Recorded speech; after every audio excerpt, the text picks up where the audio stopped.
16-0-1. 8 consecutive victories, and now come Tuesday morning, a top 10 featherweight in the world, Lerone Murphy, is still undefeated. Lerone Murphy is now amongst the elite of the elite in the 145-pound weight class as he launches himself one step closer to title contention. And this victory in the main event of UFC Vegas 105 over Josh Emmett could not have come at a better time if you're Lerone Murphy, because we are in the middle of what I called on Friday in the YouTube thumbnail, the featherweight frenzy. We know that in the month of February, we had like 5 consecutive weeks of top 15 ranked middleweight action where all the pieces were moving in the rankings, and now we're kind of having something similar in the featherweight division, except most of it is literally happening within 7 days of each other. It started here between the number 8 ranked Josh Emmett and the number 10 ranked Lerone Murphy. We now know in the aftermath, following a back and forth kickboxing match essentially with some grappling mixed in, especially on the side of Josh Emmett with a Batista bomb that he landed on Lerone Murphy, that Murphy was able to weather the storm, keep himself away from the dangerous power punching of Josh Emmett, and point fight his way to a convincing unanimous decision win where he won 4-1 on 2 scorecards and 48-47 on the third. And this was a huge fight for both of these gentlemen, but especially for Lerone Murphy in the aftermath, because in just 1 week's time at UFC 314 on April 12th, we will see the number 1 ranked featherweight in the world versus the number 3 ranked featherweight in the world, Alexander Volkanovski versus Diego Lopez for the vacant featherweight championship. On that very same card, UFC 314 next weekend, we will see the number 5 ranked former interim champion Yair Rodriguez taking on the UFC debutant but long-time champion, multi-time champion in Bellator, Patricio Pitbull. And also on that card, the number 13 ranked featherweight Bryce Mitchell will be giving Jean Lord Silva the opportunity to break into the rankings for the first time. And I know it's not in 1 week from one another, but at the end of April at UFC Kansas City, we will see the number 11 ranked Giga Chikadze taking on the unranked David Onama. So while it isn't quite as extreme as the middleweight division saw in the month of February, this is still a very, very important time for the featherweight division. And of course, we have to mention the man that sits atop the throne, Ilia Topuria, will no longer be that come the main event of UFC 314, as his title will officially be vacated when the horn sounds to begin Volkanovski versus Lopez, as he looks to make his way to the lightweight division to finish his career. So this fight at UFC Vegas 105, this was to remain relevant. This was to keep your name in the discussion for title contention,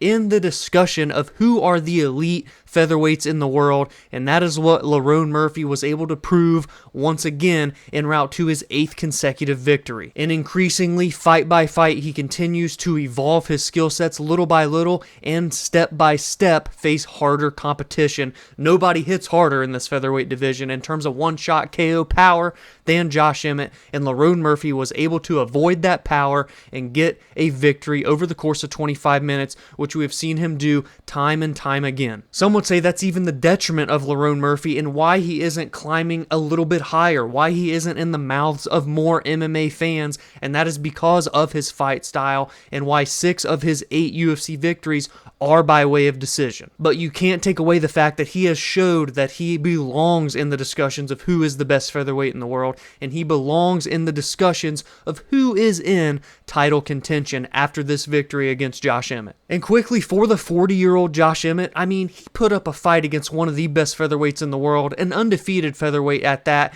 and could have even won this fight if he had just a few more big moments in a couple of the other rounds. I think he showed that even at 40, he can hang with the best of the best in this 145-pound weight class, and I'm not ruling him out of putting away the momentum of other rising veterans and prospects like Lerone Murphy, and I'm not saying he finds his way back to title contention like he was once before when he faced against Yair Rodriguez, but he still could be the ultimate gatekeeper to prove you belong in the discussions of the best in the world at 145. But the night did belong to Lerone Murphy, but it's hard to say what could be next for him because of all of the madness that is happening this upcoming weekend at UFC 314. So unfortunately, although I don't like to not match matchmake in the aftermath. That's one of my favorite things to do. I am going to have to just wait one more week. Let's see what happens at UFC 314 and then talk about what could be next for Lerone. But regardless, I do still want to hear from you and what you thought of this performance from Lerone Murphy. Did it show to you that he does belong in the discussions for title contention, that he is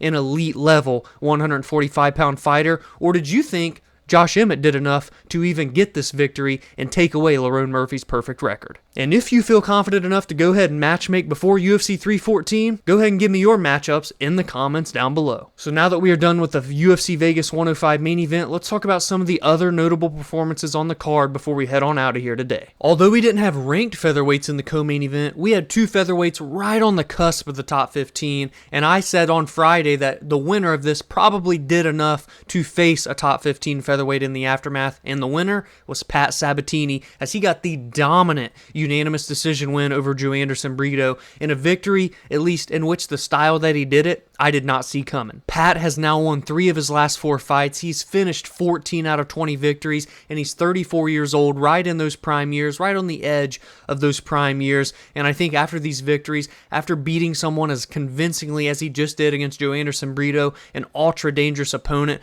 who prior to his 2-fight skid that he now finds himself on was on a 5-fight finishing streak, that's enough for me to say Pat Sabatini, at the end of all this featherweight madness, deserves the right to face someone in that top 15. Changho Lee had an incredible, crazy back and forth war with Cortavious Romious, where he finished him at 3 minutes and 48 second mark of the second round with nasty, vicious ground and pound strikes and elbows. He finds himself on a 5-fight win streak, 2-0 in the UFC, and this fight showed how deep and how dangerous and how loaded this men's bantamweight division is. He's 30 years old, right in the middle of those prime years, 11-1 overall, finished 7 of those 11 victories.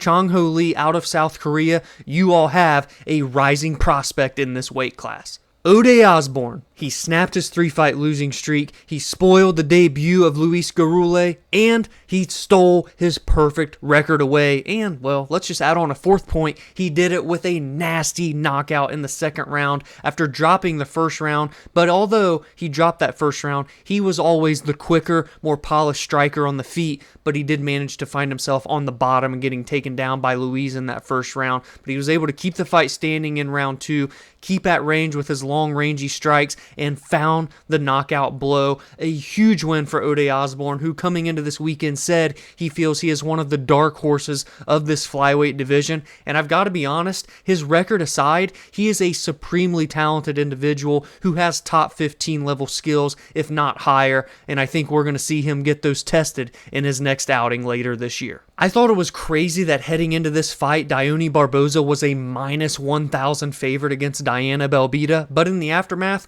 boy was I wrong, because she looked like a minus 3,000 favorite. She got the arm triangle choke in the very first round, improved to 2-1 in the UFC and 8-3 overall, with half of her victories coming by way of submission. She's 32 years old, so in those prime years, as the other winners on this card have been, and she is very physically strong and built from a physique perspective for this 125-pound division. She is a very, very fun prospect to look out for, and she'll absolutely be facing a top 15 opponent next. I mean, her only loss in the UFC thus far through 3 fights and a Dana White Contender Series appearance was to Miranda Maverick, one of the other best flyweights on the planet right now. As a matter of fact, I would love to see Dione Barbosa take on someone like a Karine Silva or a Tracy Cortez, someone right in there between the 10 and 15 range. A couple of the other women are booked. I believe Casey O'Neal's about to come back from injury, and I think she has a fight on the books, so that leaves Silva and Cortez available. Regardless, Barbosa is a legitimate threat and a player at 125 right now. Finally, Rhys McKee, after 2 UFC stints and 5 total UFC fights, is in the win column in the Ultimate Fighting Championship as he gets the victory over Daniel Frunza via doctor stoppage TKO at the end of round 1 prior to the start of round 2. And let me tell you something, this was one of the craziest, most bloody wars of the year so far, and probably one of the best rounds of the year. We're coming off of a pretty crazy round last week between Lupi Godinez and Julia Pilastri, but this one right here is right up there with it. This was a Rock'em Sock'em Robots war for 5 minutes, and Rhys McKee, with his long rangey strikes, was just able to do that much more and result in that much more damage on the side of the debutant Daniel Frunza, as he spoiled that debut and moves from 0-4 in the UFC to now having a victory and riding momentum throughout the remainder of 2025. And it's worth mentioning, the poor guy has not had an easy road in the UFC. I mean, back in 2020, he got his short notice UFC debut against Khamzat Chimaev, for crying out loud. Then he would go up against the longtime veteran Alex Morono, be released from the promotion, go 3-0 in Cage Warriors, be brought back to the UFC, only to fight against Ange Losa and Chidi Njokuani, two of the most long-rangey, powerful fighters in the middleweight division. So it feels good for Rhys McKee to finally get this win, I'm sure. And at 29 years old, with a plethora of experience already, he does have a ceiling. I'm just not quite sure how high it is just yet. So that is going to be it for today's UFC Vegas 105 recap. Be sure to give me your thoughts on all of the action, and especially that main event,